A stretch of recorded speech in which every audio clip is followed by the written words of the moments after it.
La nuit était calme, le genre de calme qui ne vient que dans les premières heures du matin, quand le monde semble retenir son souffle. L'agent Paul Harris n'était pas étranger à ces patrouilles silencieuses. Pour lui, cette tranquillité était un refuge, une pause loin du tumulte de ses pensées. Sa voiture de patrouille glissait à travers les rues désertes, le ronronnement du moteur lui tenant compagnie. Paul aimait la solitude.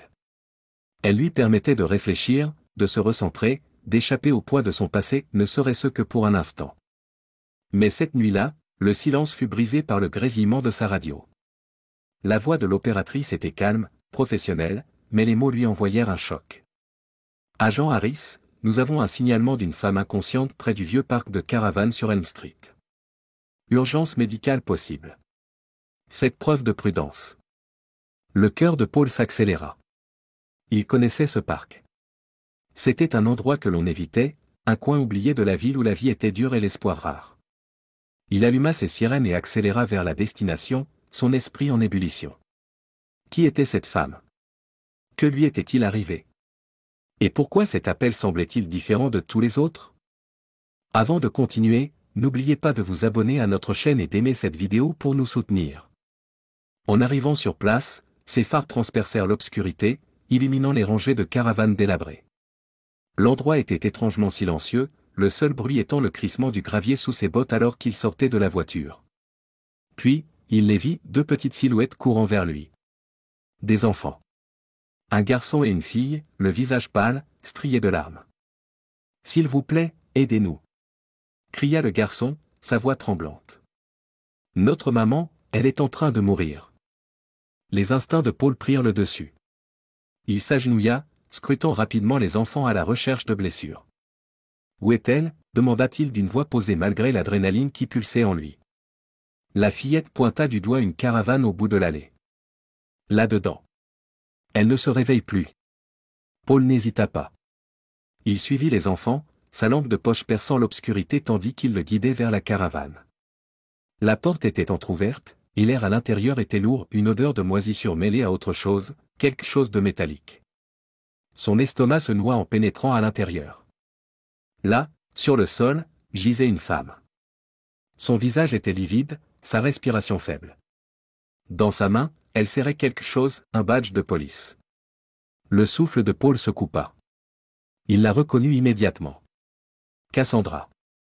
Un nom de son passé, un visage qu'il n'avait pas vu depuis des années. Et ce badge, c'était celui de son père. Pendant un instant, le temps sembla suspendu. L'esprit de Paul s'emballa, des souvenirs qu'il avait tenté d'enterrer refaisant surface. Mais il n'avait pas le temps de s'y attarder. Cassandra avait besoin d'aide, et ses enfants aussi. L'intérieur de la caravane était en désordre. Des vêtements jonchaient le sol, la vaisselle s'empilait dans l'évier, et l'atmosphère était imprégnée de détresse. Paul s'agenouilla auprès de Cassandra, laissant son entraînement prendre le dessus. Il vérifia son pouls faible, mais présent. Elle était vivante, mais de justesse. Cassandra, l'appela-t-il d'une voix ferme mais douce.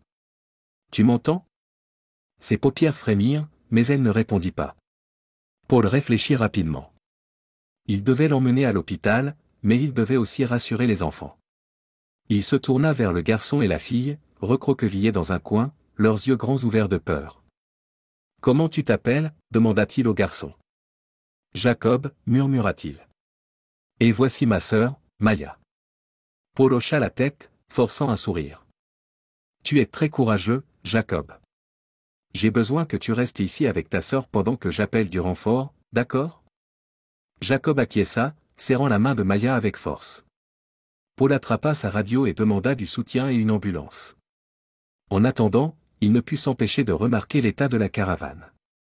Cassandra luttait visiblement, financièrement, émotionnellement, peut-être même physiquement. Cette pensée lui serra le cœur. Lorsque les ambulanciers arrivèrent, Paul recula, les laissant prendre le relais. Il les regarda placer Cassandra sur un brancard, son visage toujours aussi pâle, sa respiration toujours aussi faible.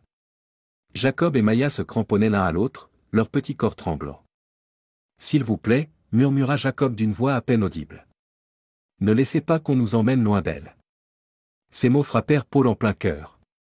Il savait ce que c'était que de se sentir abandonné, laissé seul dans un monde indifférent. Il s'agenouilla, plongeant son regard dans celui de Jacob.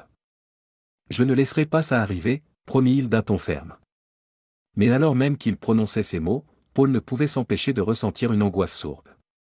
Quelque chose de plus sombre était à l'œuvre. De qui Cassandra fuyait-elle? Et pourquoi avait-elle le badge de son père? Alors que l'ambulance s'éloignait, Paul prit une décision. Il protégerait ses enfants, quoi qu'il en coûte. Mais il savait aussi que le chemin serait semé d'embûches. Les ombres du passé se refermaient sur lui, et il était sur le point d'affronter une bataille qu'il n'avait jamais anticipée. La salle d'attente de l'hôpital était froide et stérile, les lumières fluorescentes projetant une lueur crue sur tout. Paul était assis sur une chaise en plastique, les mains serrées l'une contre l'autre. Jacob et Maya étaient blottis de chaque côté de lui, leurs petits corps pressés contre le sien en quête de réconfort. Les enfants avaient à peine parlé depuis leur arrivée, leurs grands yeux scrutant nerveusement la pièce. L'esprit de Paul était un tourbillon de pensées.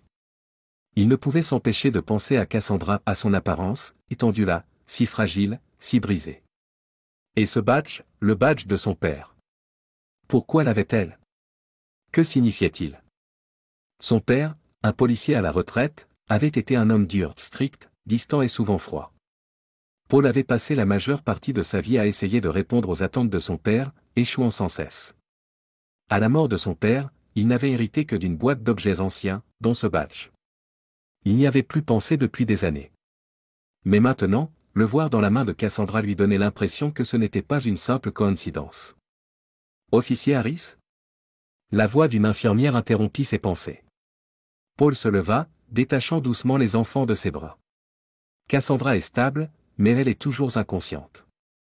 Nous effectuons des tests pour déterminer la cause de son état. Paul hocha la tête, la mâchoire crispée. Merci. Pouvons-nous la voir? L'infirmière hésita. Elle est en soins intensifs. Seule la famille est autorisée. Paul jeta un regard à Jacob et Maya. Ce sont ses enfants, dit-il fermement. Ils doivent la voir. L'infirmière céda et les guida à travers une série de couloirs jusqu'à la chambre de Cassandra. La voir allongée là, branchée à des machines, était presque insoutenable. Jacob et Maya s'agrippèrent à Paul, leurs petites mains serrant les siennes comme s'il était leur seul point d'ancrage. « Maman » murmura Jacob, la voix brisée. Maya enfouit son visage contre Paul, ses petites épaules secouées de sanglots silencieux. Paul s'agenouilla et les serra tous les deux dans ses bras. « Elle va s'en sortir, dit-il, même s'il n'était pas sûr d'y croire lui-même. On va veiller sur elle. » Mais en regardant le visage pâle de Cassandra, il ne put s'empêcher de sentir que les ombres du passé se refermaient sur eux. Celui qui lui avait fait ça n'en avait pas fini. Et Paul savait qu'il devait découvrir la vérité avant qu'il ne soit trop tard. Les jours suivants furent une succession de visites à l'hôpital, d'appels téléphoniques et de nuits sans sommeil. Paul avait emmené Jacob et Maya chez lui, déterminé à les protéger. Mais plus il en apprenait sur la situation de Cassandra, plus il comprenait à quel point le danger était réel. Tout commença par un appel du poste de police. « Paul, on a un problème », dit son partenaire, Greg. Martin Wells, l'ex de Cassandra, a violé sa libération conditionnelle. Il est en cavale, et on pense qu'il va la retrouver. Le sang de Paul se glaça. Martin Wells, il connaissait ce nom, un homme violent, au tempérament imprévisible. Si Martin cherchait Cassandra, il n'y avait pas que sa vie qui était en danger, Jacob et Maya l'étaient aussi. Paul passa des heures à fouiller les dossiers, à assembler les pièces du puzzle. Cassandra fuyait Martin depuis des années, déménageant sans cesse, toujours sur ses gardes. Elle n'avait jamais officiellement adopté Jacob, craignant que Martin utilise cela pour le lui enlever. Et maintenant, avec Martin en liberté, la menace était plus réelle que jamais. L'instinct protecteur de Paul s'intensifia. Il installa des caméras de sécurité autour de sa maison, apprit à Jacob et Maya à utiliser le bouton d'urgence sur son téléphone, et s'assura qu'il reste toujours près de lui. Mais malgré toutes ces précautions, il ne pouvait se débarrasser de cette impression que le temps jouait contre eux. Un soir, alors qu'il était assis à la table de la cuisine, plongé dans les dossiers de l'affaire, Jacob s'approcha de lui. « Paul » demanda le garçon, d'une voix hésitante. « On est en sécurité ici ?» Paul regarda Jacob dans les yeux et y vit la peur, la même peur qu'il avait ressentie enfant, lorsque le monde semblait trop grand et trop dangereux. « Tu es en sécurité avec moi, » dit-il fermement. « Je ne laisserai rien vous arriver, à toi et à Maya. » Mais même en prononçant ces mots, il ne pouvait ignorer ce doute lancinant dans son esprit. Martin était dehors, et il ne s'arrêterait pas avant d'obtenir ce qu'il voulait. La bataille pour la garde des enfants commença sérieusement. Paul savait que s'il voulait protéger Jacob et Maya, il devait obtenir des droits légaux pour veiller sur eux. Mais le système n'était pas de son côté.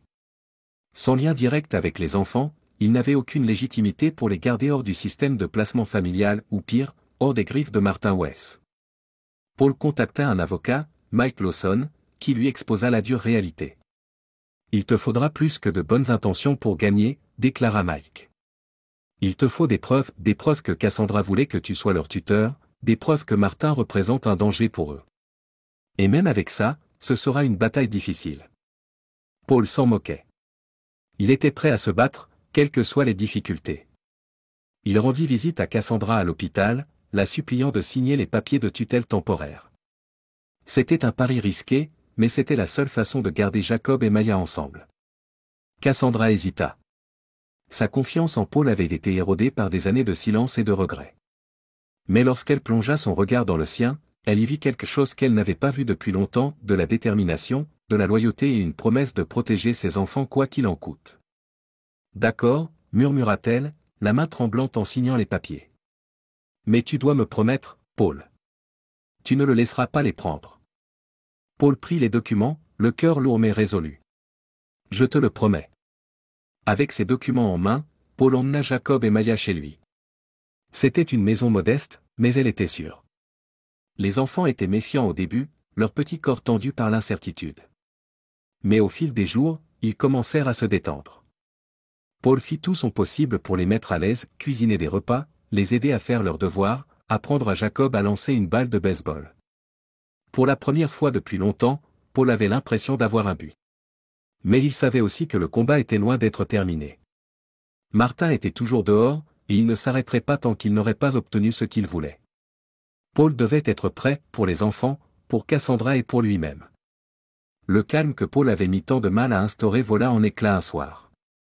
Alors qu'il était assis sur le porche avec Jacob et Maya, les regardant jouer avec une vieille balle de baseball, il remarqua un SUV noir garé au bout de la rue. Le moteur était éteint, mais les vitres teintées empêchaient de voir à l'intérieur. L'instinct de Paul s'alarma. Il garda les yeux rivés sur le véhicule, sa main se portant instinctivement vers la radio à sa ceinture. « Jacob, Maya, » dit-il calmement, bien que son cœur battît la chamade. « Rentrez un instant à l'intérieur, d'accord ?» Les enfants, sentant la tension dans sa voix, n'objectèrent pas. Ils le suivirent dans la maison, leur rire s'éteignant tandis que Paul verrouillait la porte derrière eux. Il appela le poste de police, demandant une patrouille pour inspecter les environs, mais lorsque les agents arrivèrent, le SUV avait disparu. Le message était clair, Martin surveillait, attendant le bon moment pour frapper. Paul passa le reste de la nuit sur le qui-vive, arpentant la maison et vérifiant les caméras de sécurité. Il savait que Martin n'abandonnerait pas facilement. Cet homme était désespéré, et les gens désespérés prenaient des décisions dangereuses. Paul renforça la sécurité, ajoutant des détecteurs de mouvement et solidifiant les serrures, mais la menace semblait grandir chaque jour. Il ne pouvait s'empêcher de penser que le temps jouait contre eux. La bataille pour l'avenir de Jacob et Maya atteignit son point culminant dans une salle d'audience bondée. Martin, vêtu d'un costume mal ajusté, était assis à la table de la défense avec son avocat, un homme à l'air trop sûr de lui. De l'autre côté, Paul et Cassandra étaient aux côtés de leur propre avocat, Mike Lawson. L'atmosphère était lourde de tension lorsque le juge ouvrit l'audience. L'avocat de Martin plaida qu'il avait changé, qu'il était un père méritant une seconde chance. Mais Paul et Cassandra contre-attaquèrent, leur témoignage dressant un portrait bien différent. Ils parlèrent des violences de Martin, de ses menaces, de la peur qu'il avait instillée en Cassandra et en ses enfants. Puis, Jacob et Maya furent appelés à témoigner. Leurs petites voix tremblaient, mais elles étaient résolues, et un silence pesant s'installa dans la salle. « Je ne veux pas vivre avec lui, » déclara Jacob, fixant le juge de ses yeux graves. « Il me fait peur. » Maya, serrant contre elle un ours en peluche que Paul lui avait offert, hocha la tête. « Je veux juste rester avec Paul et maman. » Le juge écouta attentivement, son expression impassible. Puis vint le moment du verdict. La salle entière retint son souffle. Au vu des preuves présentées, déclara enfin le juge, « Je ne peux, en toute conscience, accorder la garde à M. Weiss. Les enfants resteront sous la protection de leur mère et de l'officier Harris. Le visage de Martin se déforma sous l'effet de la rage alors qu'il était menotté et conduit hors de la salle, ses menaces résonnant encore dans l'air. Paul ressentit une vague de soulagement, mais il savait que tout n'était pas fini. Martin était peut-être derrière les barreaux, mais les blessures qu'il avait laissées mettraient du temps à guérir. Avec Martin hors jeu, la vie reprit peu à peu un rythme plus paisible. La maison de Paul, autrefois un refuge solitaire, était désormais remplie de rires et des bruits de petites jambes courant d'une pièce à l'autre.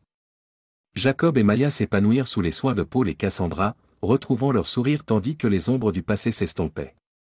Un soir, alors qu'ils étaient assis sur le porche à regarder le soleil se coucher, Cassandra se tourna vers Paul. « Merci, dit-elle doucement. Pour tout. » Paul sourit, le cœur empli de chaleur. « Ce sont de bons enfants, dit-il en jetant un regard à Jacob et Maya, qui couraient dans le jardin en poursuivant des lucioles. Ils méritent d'être heureux. Cassandra hocha la tête, les yeux brillants de larmes. Nous le méritons tous. Pour Paul, le chemin avait été long et douloureux, mais aussi transformateur. Il avait commencé comme un homme hanté par son passé, mais désormais, il était bien plus que cela, un protecteur, un gardien, une figure paternelle. En regardant Jacob et Maya rire sous la lumière dorée du soleil couchant, il sut qu'il était exactement à sa place. La route devant lui ne serait pas facile, mais pour la première fois depuis des années, Paul se sentait prêt à l'affronter. Il avait trouvé sa famille, et il ferait tout ce qu'il fallait pour la protéger. N'oubliez pas de vous abonner à notre chaîne et d'aimer cette vidéo pour montrer votre soutien.